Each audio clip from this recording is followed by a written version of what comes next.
तन्नू ने शहनाज की तरफ देखते हुए कहा, शायद उस कंकाल के सिर गायब हो जाने की यही वजह थी कि वह चमत्कारी था, लेकिन ऐसा कौन सा अंग्रेजी चमत्कारी कंकाल मिल गया था। इतने में शहनाज ने कहा, मुझे लगता है कि उस कंकाल का सिर इस हवेली में आने के बाद गायब हुआ था। यह बात तो तुमने बिल्कुल सही कही, लेकिन सिर गायब किसने किया होगा, ये अपने आप में एक पहेली है। तन्नू ने शहनाज से अचंभित भाव में कहा। शाम हो चली थी। सब कुछ देखते हुए तन्नू ने शहनाज से कहा, अच्छा अब चलकर नहा धोकर फ्रेश हो लिया जाए, आज तह खाने की काफी सफाई कर ली है। शहनाज भी उसकी बात मानकर अपने कमरे की ओर फ्रेश होने चली गई। दोनों फ्रेश होने के बाद डाइनिंग टेबल आकर बैठ गए। निहारिका उन दोनों के लिए कॉफी ले आई।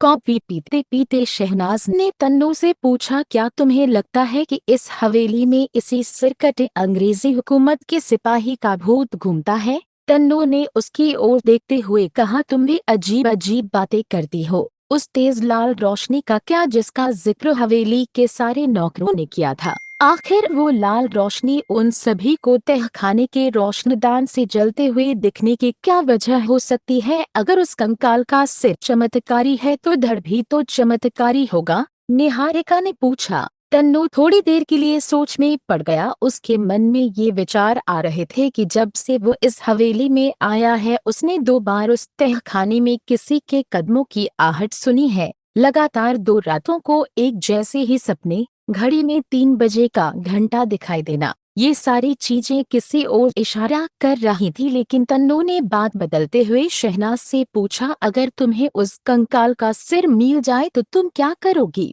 अगर वो सचमुच चमत्कारी हुआ तो उससे बहुत सारी दौलत मांग लूंगी और इस दुनिया पर शहजादी बनकर राज करूंगी। शहनाज ने पलक झपकते ही जवाब दिया। दोनों मिलकर हंसने लगे। रात काफी हो चली थी। निहारिका ने दोनों का खाना डाइनिंग टेबल पर लगा दिया और खुद तन्नू की अम्मी के लिए सूप लेकर उनके कमरे की ओर चली गई। शहनाज और तन्नू खाना खाने लगे। डाइनिंग टेबल पर खाना खत्म होने के बाद तन्नू ने शहनाज को गुड नाइट बोला और निहारिका से अपने कमरे में पानी रखने का हुक्म दिया। निहारिका ने मुस्कुराते हुए गर्दन हिला दी। तन्नू ने अपने कमरे में जाकर नाइट सूट पहना और अपने बिस्तर पर लेट गया। कुछ देर बाद निहारिका जग में पानी लेकर आई। तन्नू ने उसे अपने पास थोड़ी देर के बैठने को कहा। निहारिका पहले तो थोड़ा घबराई, लेकिन फिर पास ही कुर्सी पर बैठ गई। तन्नू ने उससे बिस्तर पर ही लेटे हुए पूछा, अच्छा निहारिका, तुम इसी हवेली में ही रहती हो या कभी अपने घर भी जाती हो।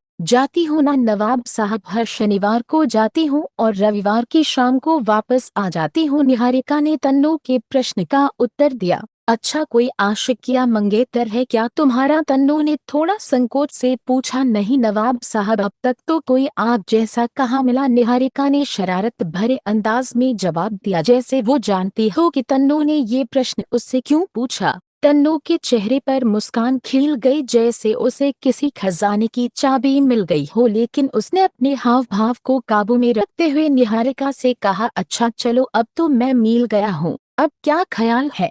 निहारिका का चेहरा शर्म से लाल हो चुका था। उसने अपने चेहरे को हाथों से ढका और वहां से भागती हुई चली गई। तन्नू भी समझ गया, लड़की हंसी तो फंसी, उसका आधा काम हो चुका था। बस सब इजहार करके आंखें चार और जिया बेकरार करना बाकी रह गया था। तन्नू ने ठंडी आहें भरी और एक गिलास पानी पिया, फिर थोड़ी देर में सो गया। रात का घनघोर अंधेरा बाहर छाया हुआ था और साथ ही उस पर कोहरे ने चादर चढ़ा रखी थी, लेकिन शायद उस हवेली में किसी को चैन की नींद नहीं आ रही थी। कदमों की तेज आहट सुनकर तन्नू की नींद खुली। वो कुछ देर के लिए अपने बिस्तर पर ही लेटकर उन कदमों की आहट को सुनकर सोचने लगा, इतनी रात को कौन टहल रहा है हवेली में, कहीं कोई चोर तो नहीं। वह अपने बिस्तर से उठा, उसने अपना नाइट गाउन डाला और धीरे से अपने कमरे का दरवाजा खोला। तन्नू उन तेज कदमों की आहट का पीछा करने लगा। वह उसी जगह पहुंच गया, लेकिन जो उसने देखा उस पर यकीन कर पाना शायद हर पढ़े लिखे युवक के लिए असंभव था। तन्नू ने देखा, वहीं कंकाल हवेली में इधर उधर घूम रहा था। शायद वो अपना सिर ढूंढ रहा था। तन्नू एक तरफ बड़ी सावधानी से छुपकर ये सब कुछ देख रहा था। एक ओर जहां उसके रोंगटे खड़े हुए थे, वहीं दूसरी ओर उसके मन में सवाल भी था, और वह ये था कि ये कंकाल उस तहखाने से बाहर कैसे आया। वह तो ताला लगा दिया था। तन्नू उस कंकाल का बड़ी सावधानी से पीछा करने लगा। जैसे ही घड़ी ने 3 बजे का घंटा बजाया, वो कंकाल अपनी तहखाने की ओर बढ़ने लगा। तन्नू भी उसके पीछे पीछे हो लिया। उसने देखा कि वह अंग्रेज का कंकाल अपने संदूक के अंदर जाकर लेट गया। फिर संदूक अपने आप बंद हो गया और ठीक उसी तरह बंद हो गया हवेली के तहखाने का दरवाजा। तन्नू को बड़ी हैरत हुई ये सब देखकर। तन्नू सीढ़ियां चढ़कर अपने कमरे में वापस आ गया और अपने बिस्तर पर लेट गया। लेटकर तन्नू ये सोचने लगा कि सबकी बात सही साबित हो गई। इस हवेली में हकीकत में भूत है, जो शायद रोजाना ही इस हवेली के चक्कर लगाता है। शायद उसे अपनी खोपड़ी की तलाश है। यह सिर कटा कंकाल इस हवेली में तब तक घूमता रहेगा जब तक उसे अपना सिर नहीं मिल जाता। लेकिन उस सिर को चुराया किसने होगा और क्यों चुराया होगा? शायद उस कंकाल की खोपड़ी कुछ ज्यादा ही कीमती है, उस कंकाल के लिए भी और उसे ढूंढने वाले के लिए भी। तन्नू इसी सोच में सो नहीं पाया और देखते ही देखते सुबह हो गई। सवेरे होते ही उसने नाश्ता किया और सबसे पहले तहखाने में पहुंच गया। लेकिन एक बार फिर वो हैरानी में पड़ गया। उसने देखा कि तहखाने के दरवाजे पर ताला लगा हुआ है। उसने निहारिका को आवाज लगाई और उससे चाबी लाने को कहा। निहारिका फौरन ही चाबी लेकर पहुंची। उसने तन्नू को चाबी दे दी। तन्नू ने तुरंत ही ताला खोल तहखाने का दरवाजा खोल दिया। निहारिका भी उसके साथ ही तहखाने में चली गई। वो तन्नू को बड़ी हैरत से देख रही थी, क्योंकि तन्नू के माथे पर चिंता की लकीरें थीं। उसने तन्नू से पूछा, आप क्या ढूंढ रहे हैं नवाब साहब? तन्नू ने उसे पिछली रात की सारी घटना बताई और उसे सुन निहारिका डर गई। तन्नू ने सबसे पहले उस संदूक को खोला जिसमें कंकाल रखा था। उसने कंकाल का अच्छी तरह से निरीक्षण किया। फिर उसने उस संदूक का अच्छी तरह से निरीक्षण किया। उसे ये लगा कि शायद संदूक में कोई ऐसा सुराग छुपा हुआ हो जो उस कंकाल का राज बताने में मदद करे, लेकिन उसके हाथ निराशा ही लगी। फिर दोनों ने मिलकर संदूक बंद कर दिया और तहखाने का अच्छी तरह से निरीक्षण करने लगे। निहारिका ने तन्नू से फिर एक बार पूछा, हम लोग क्या ढूंढ रहे हैं नवाब साहब? तन्नू ने जवाब दिया, इस समय कंकाल से संबंधित हर उस चीज की तलाश कर रहे हैं जो उन्हें उस चमत्कारी खोपड़ी तक ले जाए।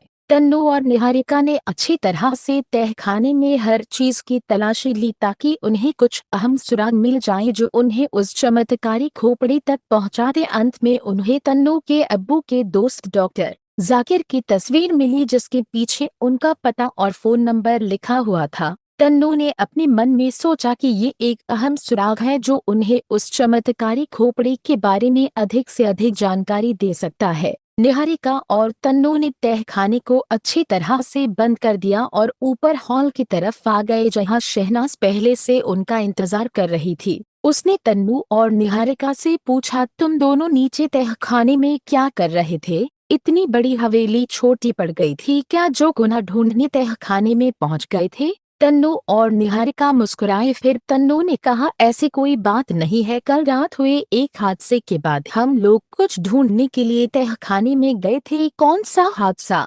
शहनाज ने अचंभित स्वरों में पूछा। तन्नू ने विस्तार पूर्वक सारी बातें बताई, जिसे सुन शहनाज मारे खौफ के थर थर कांप रही थी। लेकिन उसने सबसे अपने डर को छुपाते हुए पूछा, अच्छा तो कुछ मिला क्या नीचे तहखाने में? तन्नू ने उसे डॉक्टर जाकिर के बारे में बताया। उसने शहनाज को बताया कि उसे डॉक्टर जाकिर की तस्वीर मिली है, जिसके पीछे उनका लंदन का पता और फोन नंबर भी लिखा हुआ है। ठीक है, इस नंबर पर कॉल करके पता चल जाएगा कि उस अधगले कंकाल और खोपड़ी का राज क्या है। अब तुम्हारी अम्मी को दवाई देने का समय हो गया है, बाद में डॉक्टर जाकिर के बारे में पता कर लिया जाएगा। चलो जरा दवाई पिलाने में मदद करो, शहनाज ने तन्नू और निहारिका से कहा। फिर तीनों तन्नू की अम्मी के कमरे में दवाई पिलाने चले गए। तन्नू की अम्मी को दवा देने के बाद निहारिका बावर्ची खाने में नौकरों के ऊपर नजर रखने चली गई। इधर तन्नू और शहनाज हॉल में चिमनी के पास बैठकर बातें कर रहे थे।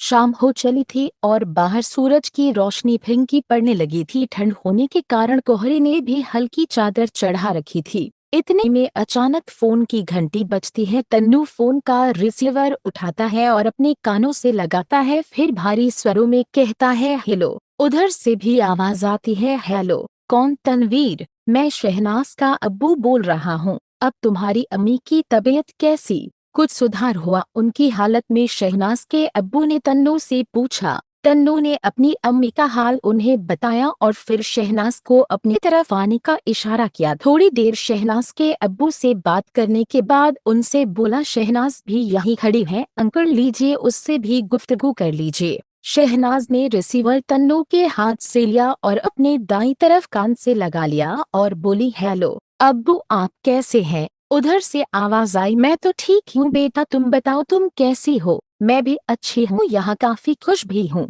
आंटी को दवा समय से दे रही हूँ, आप इस बात की चिंता ना करिएगा। शहनाज ने आश्वासन जताते हुए कहा, मैं जानता हूँ तुम इस मामले में काफी होशियार हो। अच्छा सुनो, मैं कल हैदर को भेज रहा हूँ, उसके स्कूल की छुट्टियाँ भी हो गई हैं और वो तुम्हारे पास जाने की जिद किए हुए हैं। शहनाज के अब्बू ने उससे कहा, ठीक है अब्बू, हम लोग यहाँ उसका अच्छी तरह से ख्याल रख लेंगे। निहारिका ने एक बार फिर आश्वासन जताते हुए कहा और गुड बाय बोलकर फोन का रिसीवर नीचे रख दिया। उसने तन्नू को हैदर के बारे में बताया। उसने कहा कल वो यहाँ पहुँच जाएगा। तन्नू ने भी प्रसन्नता पूर्वक कहा, चलो अच्छा है, हम सबका दिल भी लगा रहेगा। हैदर 7 साल का था और शहनाज का छोटा भाई था, जिसके पैदा होने के 4 साल बाद उन दोनों की अम्मी का इंतकाल हो गया था, जिसके बाद दोनों बच्चों की जिम्मेदारी शहनाज के अब्बू ने बखूबी निभाई थी। दोनों बच्चों को कभी अपनी अम्मी की कमी नहीं खली।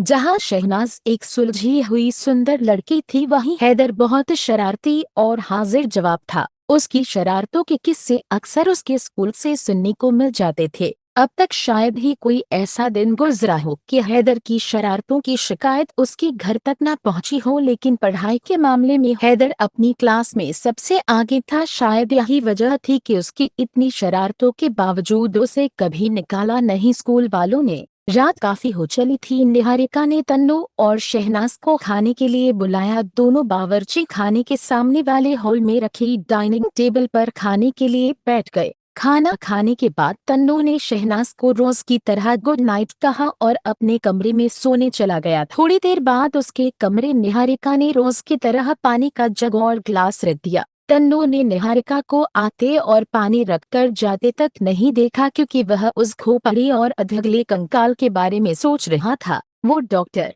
जाकिर और उनके कंकाल से संबंध के बारे में सोच रहा था। वो सोच रहा था कि आखिर ऐसा क्या हुआ होगा जो डॉक्टर जाकिर अचानक ही लंदन निकल गए। हो सकता है उन्हें इस जिंदा लाश के बारे में जानकारी हो, तभी उन्होंने अचानक ही लंदन की यूनिवर्सिटी में पढ़ाने का आवेदन किया हो और उनका आवेदन स्वीकार कर लिया गया हो। तन्नू के सोचते सोचते ही काफी रात बीत गई कि तभी अचानक बड़ी जोरों की आवाज सुनाई पड़ी, धड़ाक, जैसे कहीं किसी ने दरवाजे पर बहुत जोर से एक लात मार दी हो और दरवाजा खुल गया हो। To be continued.